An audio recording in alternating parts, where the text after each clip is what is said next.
Gilberto de Melo Freire nasceu no estado de Pernambuco, em Recife, no ano de 1900, portanto, um cenário pós-abolicionista. Foi um renomado sociólogo, antropólogo, historiador, escritor e pintor brasileiro. Foi um dos pioneiros no estudo histórico e sociológico dos territórios de colonização portuguesa. Gilberto Freire iniciou a sua vida acadêmica no Colégio Americano Batista, na sua cidade natal. Aos 17 anos, iniciou os estudos na Universidade Baylor, no Texas, onde se formou bacharel em artes liberais e se especializou em ciências políticas e sociais. Além disso, estudou também na Universidade de Colômbia, em Nova York, onde publicou a sua tese de mestrado em 1922. O trabalho de Freire, intitulado Social Life in Brazil in the Middle of the 19th Century, Vida Social no Brasil, nos meados do século XIX, foi orientado pelo antropólogo Franz Boas, que era considerado por ele um ilustre pensador. Freire retorna ao Brasil em 1923, assumindo a direção de jornais em que escreveu inúmeros artigos sobre a formação social do Brasil. Suas publicações foram veiculadas em São Paulo e no Rio de Janeiro. Em Pernambuco, escreveu para o Diário de Pernambuco e a Província. Trabalhou como secretário particular do governador de Pernambuco, Estácio de Albuquerque de Coimbra, que era também um patrocinador do jornal A Província e um defensor da República Velha. Durante os anos 30, em meio à Revolução Varguista, Freire começa a ser perseguido e acaba sendo exilado em Portugal. Durante os anos do seu exílio, ministrou aulas na Universidade de Stanford, no ano de 31, sobre a formação brasileira. Além disso, viajou pela Europa. Ao retornar ao Brasil, Freire publica em 33 o seu aclamado livro, Casa Grande e Senzala, após intensas pesquisas. O livro veio a provocar polêmica no meio intelectual brasileiro, seja por sua linguagem ou pelos temas propostos, que abriam debate para um novo olhar sobre o Brasil. O livro Casa Grande e Senzala se divide nos respectivos temas: características gerais da colonização portuguesa do Brasil, o indígena na formação da família brasileira, o colonizador português, o escravo negro na vida sexual e de família do brasileiro e a continuação desse tema. Sob a análise da conjuntura histórica e social brasileira, o latifúndio, a escravidão, a Casa Grande e a Senzala eram os pilares da ordem escravocrata e da unidade produtora. Gilberto Freire diferencia-se de outros autores e estudiosos por não ter ficado no superficial e nas obviedades. A profundidade das pesquisas feitas por Freire foram cruciais para sua distinção dentre outros pesquisadores acerca do Brasil e do brasileiro. Casa Grande e Senzala é o primeiro de uma trilogia de livros de Gilberto Freire, composta também por Sobrados e Mucambos, de 36, onde o ator disserta sobre a sociedade no Brasil Império, e também Ordem e Progresso, de 57. Nele se discute a sociedade brasileira durante a República. Existia um quarto livro planejado, Jazigos e Covas Rasas. Entretanto, ele não veio a ser publicado. As anotações feitas para o livro foram roubadas e se perderam. A colonização portuguesa e a escravidão do negro são romantizadas na obra de Gilberto Freire, e Alberto Costa e Silva pontua a nova visão sociológica que Freire nos possibilitou. Em Casa Grande e Senzala, reaprendíamos que o grande útero da nação tinha sido a cunhã, a mulher ameríndia, e que tinha sido com o índio que o português aprendera a viver no que viria a ser o Brasil. E Alberto Costa reforça que foi com Gilberto Freire que o olhar sobre o negro mudou, deixando de ser um olhar animalesco e de inferioridade, passando a ser visto como mãos importantes para a construção do Brasil.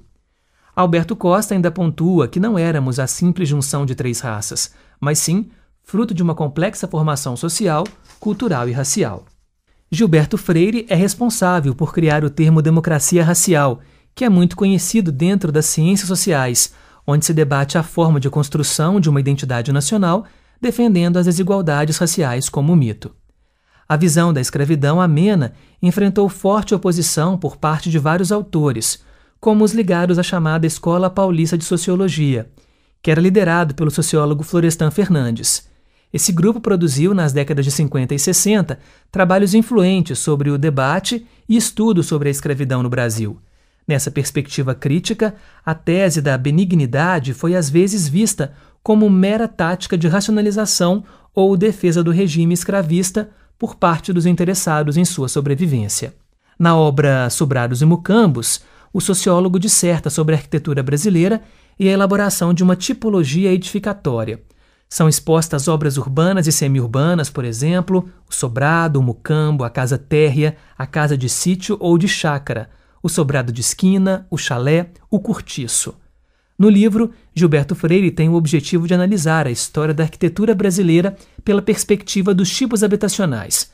Além disso, foi também discutido a interpretação da sociedade brasileira patriarcal a partir da relação entre tipos de habitação e modos de vida. Na década de 40, ele é preso e tem o seu jornal empastelado por conta da oposição que fazia à ditadura de Getúlio Vargas. Em 46, é eleito deputado pelo Partido União Democrática Nacional, UDN, foi vice-presidente da Comissão de Educação e Cultura da Câmara Federal. A partir da década de 50, Gilberto Freire recebeu convites para conferências em universidades americanas e europeias, além de formar parte das comissões da ONU que tratavam da questão racial. Ao longo de sua vida, publicou outras obras, como O Mundo que o Português Criou, em 1940, O Luso e o Trópico, de 61, O Escravo nos Anúncios de Jornais Brasileiros do Século XIX, em 63, Sociologia da Medicina, em 67, Cana e Reforma Agrária de Pesquisas Sociais, em 70, A Presença do Açúcar na Formação Brasileira, em 75, Alhos e Bugalhos, em 78, e Heróis e Vilões no Romance Brasileiro, de 79. Gilberto Freire morreu no dia 18 de julho de 1987, em Recife, Pernambuco, em decorrência de uma isquemia cerebral, por infecção respiratória e insuficiência renal.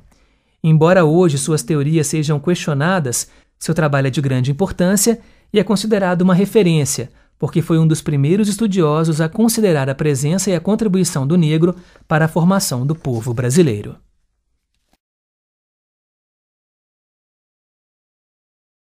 Luiz da Câmara Cascudo foi escritor, historiador, folclorista, advogado, etnólogo e professor brasileiro. É o nome mais importante na área da pesquisa de mitos e folclores e tem diversas publicações sobre o assunto. Nasceu em 30 de dezembro de 1898, na cidade de Natal, Rio Grande do Norte, filho do coronel Francisco de Oliveira Cascudo e Ana Maria da Câmara Pimenta. O sobrenome incomum vem do avô paterno, como homenagem ao Partido Conservador. Teve uma infância rica e recebeu cuidados demasiados. Aprendeu a ler sozinho aos 6 anos, através da revista infantil Tico Tico, muito popular na época. Quando jovem, aos 19 anos, Câmara Cascudo concluiu o curso preparatório no Colégio Ateneu Norte Rio-Grandense e inicia sua carreira no Jornal do Pai, escrevendo para a coluna Bric-a-Brac. Além disso, participa de outros órgãos de imprensa do Recife. Logo se interessa pelo curso de medicina, mas após 4 anos precisa abandonar a graduação devido a dificuldades financeiras. Em seguida, ingressa na Faculdade de Direito do Recife e, em dezembro de 1928, forma-se em Ciências Jurídicas e Sociais. Depois, começa a dar aulas particulares e a ensinar História Geral e do Brasil em diversos cursos, e a sua docência deixava os alunos fascinados. Ademais, Câmara Cascudo exerceu diversas funções, sendo a principal delas a de professor.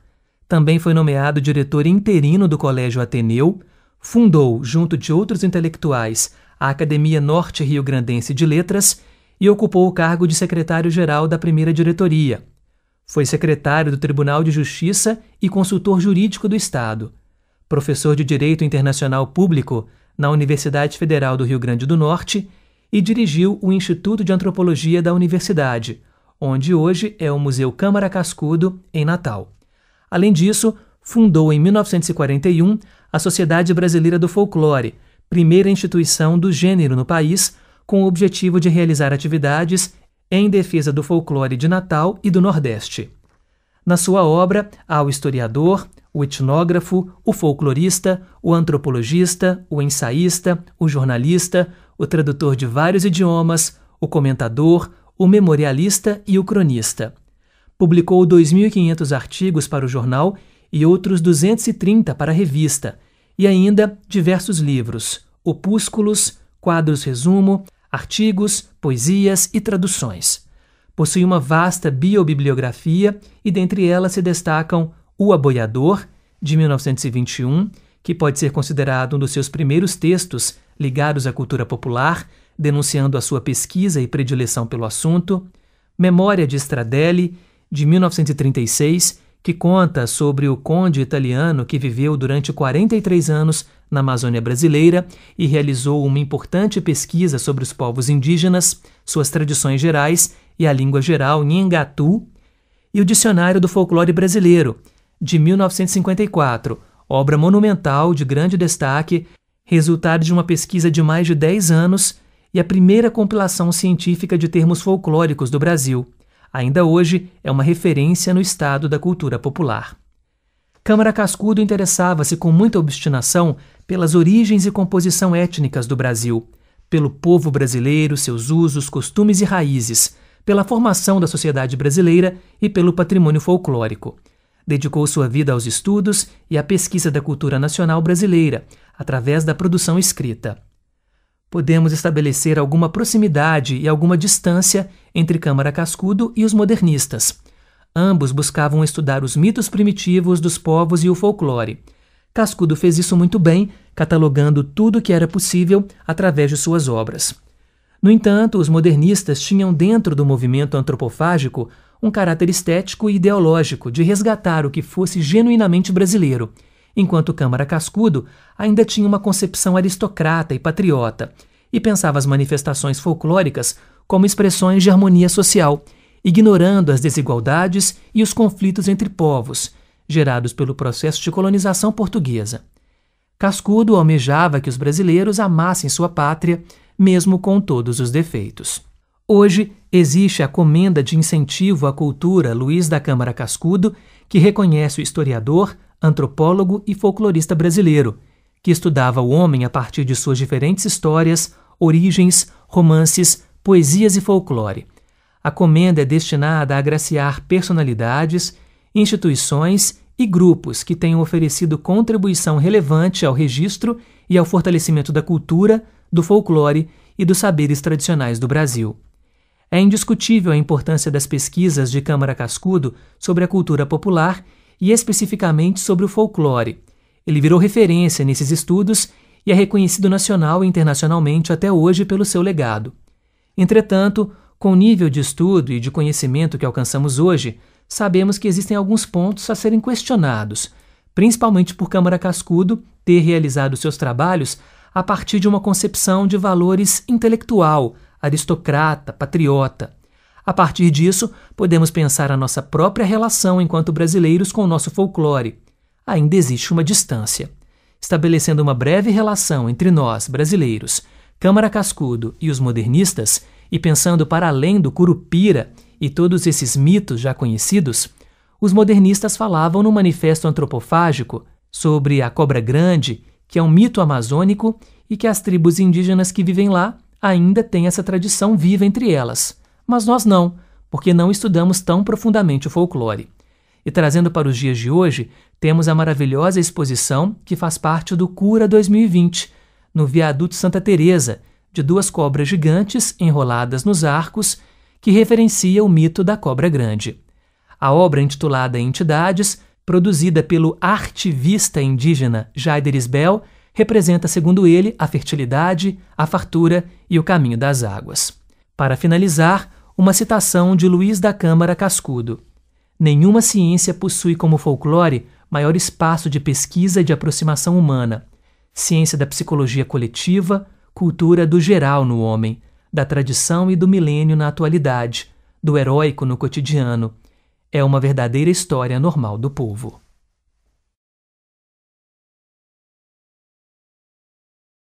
Sérgio Buarque de Holanda nasceu em 11 de julho de 1902, em São Paulo. Filho do pernambucano Cristóvão Buarque de Holanda Cavalcante, farmacêutico e professor universitário, e da fluminense Heloísa Gonçalves Moreira Buarque de Holanda, dona de casa. Aos 18 anos, começou a atuar como jornalista para o Correio Paulistano. Em 1922, a família mudou-se para o Rio de Janeiro. Nessa época, Sérgio já participava ativamente do movimento modernista que culminou na Semana de Arte Moderna em 1922. A mudança para outro estado não comprometeu a atuação de Sérgio nesse movimento, sendo inclusive colaborador na revista Claxon, ao lado de Mário de Andrade, Manuel Bandeira, Oswald de Andrade, Menotti Del Picchia, Di Cavalcanti, Anita Malfatti, Tarsila do Amaral e Graça Aranha, entre outros artistas e escritores. Ainda sob o enfoque do modernismo, em 1924, Sérgio, ao lado de Prudente de Moraes Neto e Graça Aranha, começou a redigir uma nova revista chamada Estética. Em 1925, Sérgio Buarque de Holanda se formou em Direito pela Universidade do Brasil, hoje denominada Universidade Federal do Rio de Janeiro. Nessa mesma época, começou a trabalhar como jornalista no Jornal do Brasil. Em 1929, Sérgio, desempenhando a função de jornalista, foi enviado como correspondente para Berlim, de onde voltou somente em 1931. Em 1936, Sérgio casou-se com Maria Amélia de Carvalho Cesário Alvim, com quem teve 7 filhos: Sérgio, Álvaro, Maria do Carmo, Ana de Holanda, Cristina Buarque, Heloísa Maria, a Miúcha, e Chico Buarque. Nesse mesmo ano, assumiu o cargo de professor assistente da UNB e publicou Raízes do Brasil, um dos seus livros mais conhecidos. Após Raízes do Brasil, publicou Cobra e Vidro, em 1945, e no ano seguinte, Monções. Ambas as obras eram coletâneas de artigos e ensaios que já haviam sido publicados anteriormente nos jornais. Em 1957, publicou o livro Caminhos e Fronteiras. Esse livro, que trazia uma coletânea de textos sobre a expansão oeste da colonização da América Portuguesa entre os séculos XVII e XVIII, foi o ganhador do prêmio Edgar Cavalheiro, do Instituto Nacional do Livro, em 1958. Em 1959, publicou Visões do Paraíso, uma análise de aspectos do imaginário europeu à época da conquista do continente americano. Sérgio atuou também como docente, carreira que começou na UNB em 1936 e se estendeu até 1969, após a passagem por grandes universidades de prestígio como a UFRJ, a USP e outras no Chile e nos Estados Unidos, onde atuou como professor convidado. Entre 1972 e 1979, publicou Do Império à República, Vale do Paraíba, Velhas Fazendas e Tentativas de Mitologia. Em 1980, Sérgio Buarque de Holanda foi laureado com o Prêmio Juca Prato da União Brasileira dos Escritores e também com o Prêmio Jabuti de Literatura da Câmara Brasileira do Livro. Ainda em 1980, participou da fundação do Partido dos Trabalhadores, ao lado de Mário Pedrosa e Antônio Cândido, e em sua homenagem, o Centro de Documentação e Memória da Fundação Perseu chama-se Centro Sérgio Buarque de Holanda, Documentação e Memória Política. Sérgio Buarque de Holanda morreu em 24 de abril de 1982, aos 79 anos, vítima de câncer no pulmão. Sérgio Buarque de Holanda deixou de herança teorias e conceitos que até hoje são usados pelos analistas e estudiosos da formação do Brasil e suas consequências. Raízes do Brasil, sua principal obra, e não obstante as várias críticas que sofreu e continua sofrendo ao longo dos 80 anos da sua primeira publicação, ainda serve de objeto de estudo quando se deseja auferir as raízes do atraso do Brasil, o jeitinho brasileiro e o comportamento cordial do brasileiro. Sérgio, utilizando a teoria weberiana, definiu o brasileiro na expressão homem cordial para expressar um homem imerso no sistema patriarcal em virtude de sua herança colonial, direcionado pelo coração. Portanto, se por um lado o brasileiro demonstra um jeito receptivo e caloroso, por outro é impulsivo e violento. Foram os conceitos e análises formulados por Sérgio Buarque de Holanda que demonstraram que o colonialismo brasileiro provocou a confusão entre o público e o privado. Até hoje, ao invés de haver uma clara distinção, tem-se uma extensão. A esfera pública no Brasil nada mais é que uma extensão da esfera privada, o que explica, talvez, a causa da corrupção que se perpetua na nossa história até os dias atuais. Afinal, não é preciso forçar a memória para se lembrar de famílias inteiras cuja atuação política passa de pai para filho, de avô para neto. Já na vida privada, é possível observar uma sociedade moralista e violenta que não respeita a diversidade e só sabe pugnar pelo respeito de seus interesses individuais sem que haja um olhar direcionado para si próprio e para suas próprias imoralidades.